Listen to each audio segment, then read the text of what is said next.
আসসালামু আলাইকুম ওরহমতুল্লাহি ওবরকাতুহু। সম্মানিত আমার প্রাণপ্রিয় ছোট্ট বন্ধুরা, আশা করছি তোমরা সকলেই অনেক অনেক বেশি ভালো আছো। আজকে আমরা আলোচনা করব তোমাদের রাইট ফ্রম ভার্সের যে প্র্যাকটিসগুলো আমরা ধাপে ধাপে আলোচনা করছিলাম, তারও ধারাবাহিকতায় আজকে আমরা 15 নম্বর ক্লাসটি নিয়ে উপস্থাপন করার জন্য প্রস্তুতি গ্রহণ করেছি।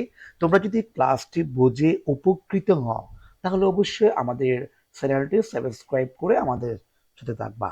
আজকে আমরা আলোচনা করব আমাদের পঞ্চম শ্রেণীর 2026 শিক্ষাবর্ষের ইংরেজি বইয়ের ইউনিট 5 স্টুডেন্ট কাউন্সিল থেকে একেবারে 15টি বাক্য নিয়ে আজকে তোমাদের সামনে হাজির হয়ে আছে।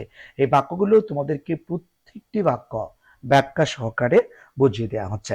তোমরা যদি ক্লাসটি ভালো করে বুঝতে চাও তাহলে শেষ অবধি পর্যন্ত না টেনে দেখার জন্য বিনীতভাবে অনুরোধ করছি।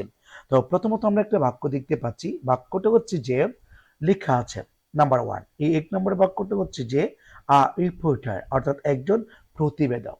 তারপর ড্যাশ দিয়েছে, এরপর লেখা আছে আ পারসন হো যিনি কালেক্ট সংগ্রহ করে নিউজ সংবাদ, অর্থাৎ একজন ব্যক্তি বা প্রতিবেদক যিনি সংবাদপত্র বিভিন্ন কিছুর সংগ্রহ সংবাদ সংগ্রহ করেন। এখানে আমাকে ড্যাশ দিয়েছে, এই যে টু বি ভার্ব বসাতে বলছে। আমরা জানি কি টু বি ভার্ব বলতে এখানে তিনটি শব্দ আমরা জানি। একটা হচ্ছে এম ইজ আর, তারপর পাস্ট টেন্সে আছে কি ওয়াজ ওয়ার, আমরা এই শব্দগুলো জানি কেমন।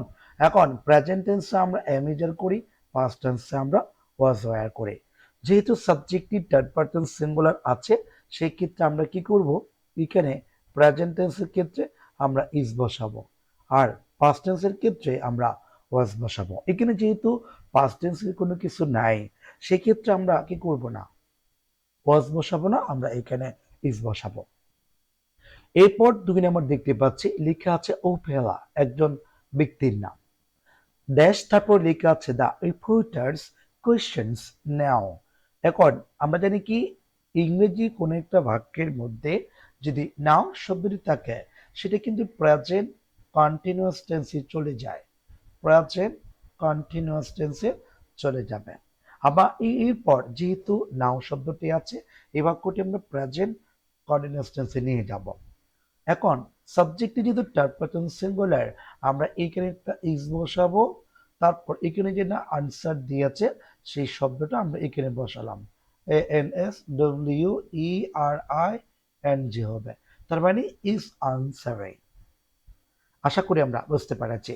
এরপর 3 নম্বরে যাব। 3 নম্বরে দেখতে পাচ্ছি টুডে আজ দ্য স্টুডেন্টস শিক্ষার্থীদের বা বলছে কাউন্সিল ইলেকশনস, শিক্ষার্থীদের আজ কি হচ্ছে, সংসদ হচ্ছে, ছাত্র সংসদ গঠিত হচ্ছে। হ্যাপেনিং বলেছে, যেহেতু ভার্বের সাথে এখানে আইএনজি যোগ করা আছে তো সেক্ষেত্রে আমাকে টু বি ভার্ব ব্যবহার করতে বললো, তা আমি কি বসাবো।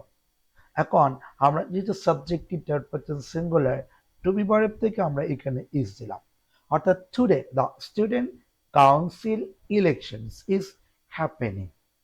ঠিক আছে, এবার পরবর্তী কি আমরা পরবর্তীতে আমরা 4 নম্বরে দেখতে পাচ্ছি কি আছে দেখো তো, এনি স্টুডেন্টস, যে কোনো শিক্ষার্থী। ক্যান এটা হচ্ছে কি মডেল অক্সিলারি, ঠিক আছে, মডেল অক্সিলারি। আমরা জানি কি সাবজেক্টের পর যদি কখনো এম এ থাকে, এম এ মানে মডেল অক্সিলারি ভার্ব থাকে, এরপর অবশ্যই বি ওয়ান হবে, ঠিক আছে, এই যে বি ওয়ান হবে। তো সেই ক্ষেত্রে এখন যেহেতু ভার্ব দেয়নি, যেহেতু বি দিয়েছে আমরা সরাসরি বিটা বসিয়ে দেব, অর্থাৎ any student can be a candidate, অর্থাৎ এইখানে যে কোনো একজন শিক্ষার্থী প্রতিযোগী হতে পারবেন বা প্রার্থী হতে পারবেন। এরপর আমরা পরবর্তী 5 নম্বরে দেখতে পাচ্ছি 17 ক্যান্ডিডেটস বলেছে, অর্থাৎ 17 জন প্রার্থী। ঠিক আছে, আমরা বলি প্রার্থী বলতে পারি আমরা এটাকে, 17 জন প্রার্থী। যেহেতু 17 জন প্রার্থী আছে এটা হচ্ছে কি প্লোরাল, আমরা এখন কি করব বলছে ইলেকশনস বা ইন দ্য ইলেকশন দিস ইয়ার, এই বছর তারা অংশগ্রহণ করে আছে। এখন এখানে আমরা যে দেখতে পাচ্ছি কম্পিট, কম্পিট মানে কি তোমার প্রতিযোগিতা করা। তো সেক্ষেত্রে আমরা যখন এই বাক্যটা এখানে বসাবো সেটাকে আমরা প্রেজেন্ট কন্টিনিউয়াস টেন্স করবো, কেননা মানে 17 জন প্রার্থী এই ইলেকশনে প্রতিযোগিতা করছেন, করছে বোঝাতে সেটা প্রেজেন্ট কন্টিনিউয়াস টেন্সে চলে যায়। সাবজেক্টে যেহেতু প্লুরাল, আমরা এখানে কি করব, আর দিব, তারপর এখানে যেটা কমপ্লিট আছে কমপ্লিটিং দেব। এই যে, আশা করি আমরা বুঝতে পেরেছি। এরপর আমরা পরবর্তী আমাদের 16 নাম্বার 6 নাম্বারে চলে যাব। 6 নাম্বারে দেখতে পাচ্ছি এখানে লেখা আছে দেয়ার। ঠিক আছে, কখনো কোনো সময় কোনো সাবজেক্টে যদি দেয়ার থাকে, এরপর যদি টু বি ভার্ব বসাতে হয়, তুমি কি করবে জানো? এই ড্যাশের পরে যে একটা সাবজেক্ট আছে না, এই যে নাউন আছে না, এই নাউনটি তুমি সিঙ্গুলার নাকি প্লুরাল তুমি দেখবা। এটা যদি সিঙ্গুলার হয় তুমি এইখানে সিঙ্গুলার ভার্ব বসাবা, এটা যদি প্লুরাল হয় তুমি অবশ্যই প্লুরাল ভার্ব ব্যবহার করবে।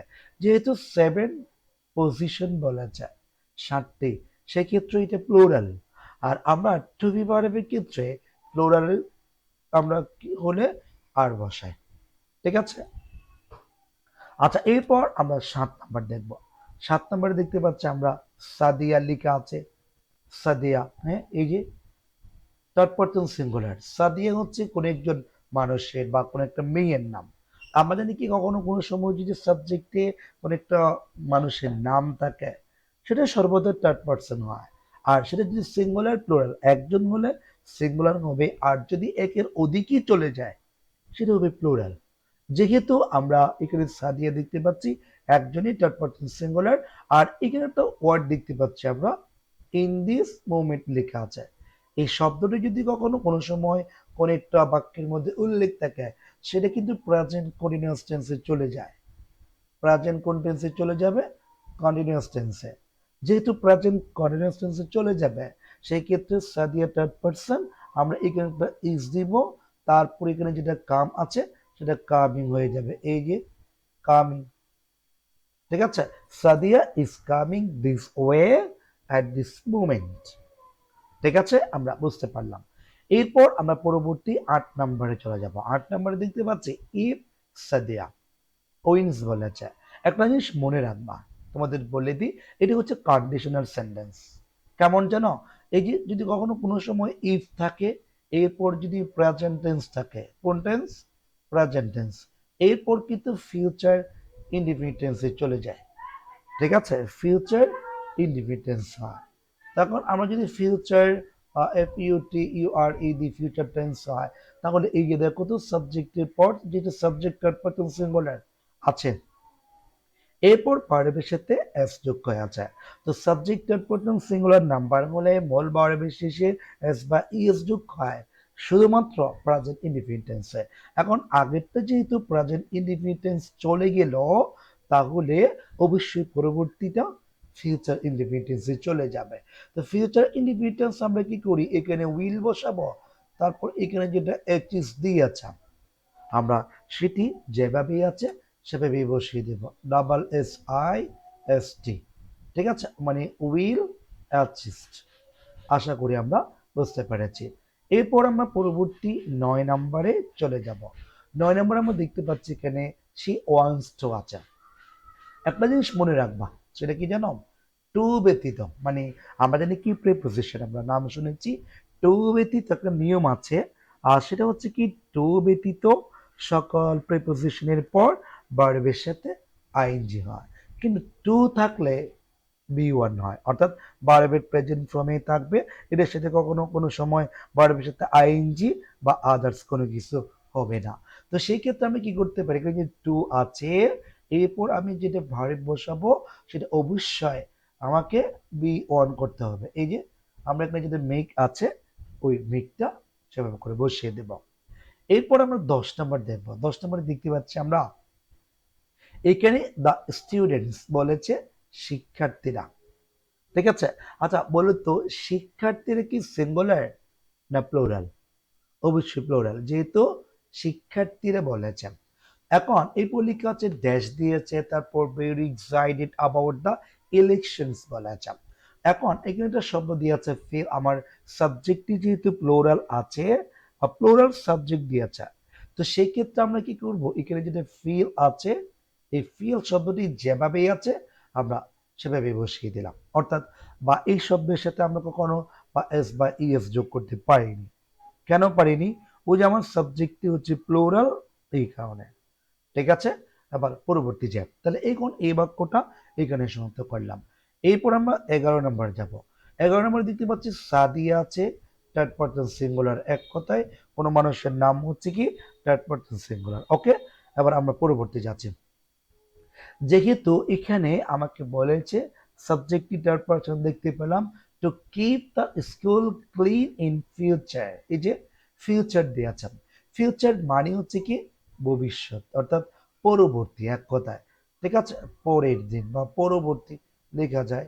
তো পরবর্তী যেহেতু আছে সেটা হচ্ছে ফিউচার ইনডিফিনিটেন্স।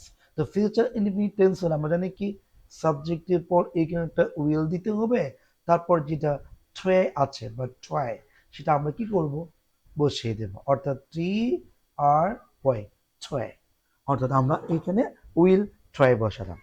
আশা করি আমরা বুঝতে পেরেছি। এরপর আমরা পরবর্তী 12 নম্বর যেটা আছে, এই 12 নম্বরে যায়। 12 নম্বর লিখে আছে দ্য রিপোর্টার, অর্থাৎ প্রতিবেদক। রিপোর্টার মানে কি প্রতিবেদক।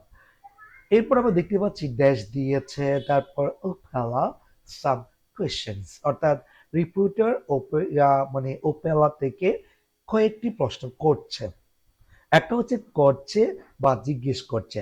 করছে এটা হচ্ছে চলমান, করতেছে এটা তুমি যদি সেভাবে হিসাব করো তাহলে অবশ্যই কি করতে হবে, এখানে প্রেজেন্ট কন্টিনিউয়াস টেন্সে নিতে হবে। আর যদি করছে এমনটা বোঝাও সেক্ষেত্রে তুমি কি করতে পারো, এইখানে তুমি চাইলে আস করতে পারো, অথবা চাইলে তুমি এখানে কি করতে পারো আর, অথবা ইস, যেহেতু থার্ড পারসন সিঙ্গুলার আমরা ইস দিতে পারি, ইস আস্কিং, এভাবে চাইলে দিতে পারো। ঠিক আছে, দ্য রিপোর্টার আস্কিং অথবা আস্ক, কোন একটা দিলে আপনার আনসারটা সঠিক হয়ে যাচ্ছে। এরপর আমরা পরবর্তী 13 নম্বর দেখব। 13 নম্বর দেখতে পাচ্ছি লোক আছে। কখনো কোন একটা বাক্যের মধ্যে যদি লোক শব্দটি উল্লেখ থাকে তাহলে সেই বাক্যটা নিশ্চিন্তে তুমি প্রেজেন্ট কন্টিনিউয়াস টেন্সে নিয়ে যেতে পারো। সেক্ষেত্রে আমি কি করব, আমার এখানে লেখা আছে সাম স্টুডেন্টস, বলছে কিছু শিক্ষার্থীরা, এক কথা বা শিক্ষার্থীরা স্ট্যান্ড দিয়েছে। আমরা যদি এখন এটা করতে চাই আবার নিশ্চিন্তে, আমি কি করতে পারি জানো, এটাকে সাবজেক্টিভ প্লুরাল, আমরা এখানে আর দিব, তারপর যেটা স্ট্যান্ড দিয়েছে সেই শব্দটা আমরা বসাবো, এটার সাথে আমরা আইএনজি যোগ করবো, কেননা ওই যে লোক বলছি যে আছে না, লোক আছে না, তাহলে এই বাক্যটা হচ্ছে প্রেজেন্ট কন্টিনিউয়াস টেন্সে চলে যাবে। তো প্রেজেন্ট কন্টিনিউয়াস টেন্সের যে স্ট্রাকচার আছে সেটা সাবজেক্টের পর M is R, M is R, এরপর হচ্ছে ভার্বের সাথে আই এন জি যোগ করতে হবে। ঠিক আছে, আমিও তাই করলাম। এরপর আমরা 14 নম্বর দেখবো। 14 নম্বর দেখতে পাচ্ছি দে আর রেডি, এখানে কি দিয়েছে, বুট দিয়েছে, তারা প্রস্তুত আছে, তারা প্রস্তুত আছে, রেডি আছে, আমরা জানি কি রেডি শব্দটি যদি থাকে, এরপর এখন যেমন রেডি আছে, এরপর পরবর্তী বুট দিয়েছে, তো দুইটা শব্দ যখন পাশাপাশি বসবে, ঠিক আছে, দুইটা শব্দ যখন পাশাপাশি বসে, তাহলে পরবর্তী ভার্বটা আমরা টু বুট দিব, অর্থাৎ টু প্লাস ভার্ব দিব অথবা বুটিং করব। ঠিক আছে, আমরা চাইলে বুটিং করতে পারি। এরপর আজকে ক্লাসের সর্বশেষ যে বাক্যটি আছে সেটা হচ্ছে avoid dash his ballot paper into the box বলেছে। এখানে একটা পুট আছে, পুট পিইউটি, পুট। তা আমরা এখন এই শব্দটা যদি এখানে বসাই, আমরা কিভাবে বসাবো, বলছে একজন বালক his ballot paper into the box, অর্থাৎ বক্স থেকে তিনি তার ব্যালট পেপার গুলো সংগ্রহ করছেন, তুলছেন। তো তুলছে সেটা কি হবে, প্রেজেন্ট কন্টিনিউয়াস, কেননা কাজটি চলমান বোঝাচ্ছে। সাবজেক্টিভ থার্ড পারসন সিঙ্গুলার, আমরা এখানে ইজ দিব, তারপর এখানে যেটা পুট আছে সেটার সাথে আমরা আরেকটি টি যোগ করে আইএনজি করে দেব। আশা করি আমরা বুঝতে পেরেছি। তো আজকে ক্লাসে আমরা একেবারে 1 থেকে 15 পর্যন্ত বাক্যগুলো প্রত্যেকটি আপনাদেরকে ক্লিয়ার করে বোঝানো হলো। অবশ্যই আপনাদের ক্লাস যদি ভালো লেগে থাকে অবশ্যই শেয়ার করে অন্য যারা শিক্ষার্থীরা আছে তাদের কাছে জানিয়ে দিবেন। তো আজকে ক্লাসটি এই বলে এখান থেকে বিদায় নিচ্ছি। সবাই ভালো থাকবেন, সুস্থ থাকবেন। আসসালামু আলাইকুম ওয়া রাহমাতুল্লাহি ওয়া বারাকাতুহু।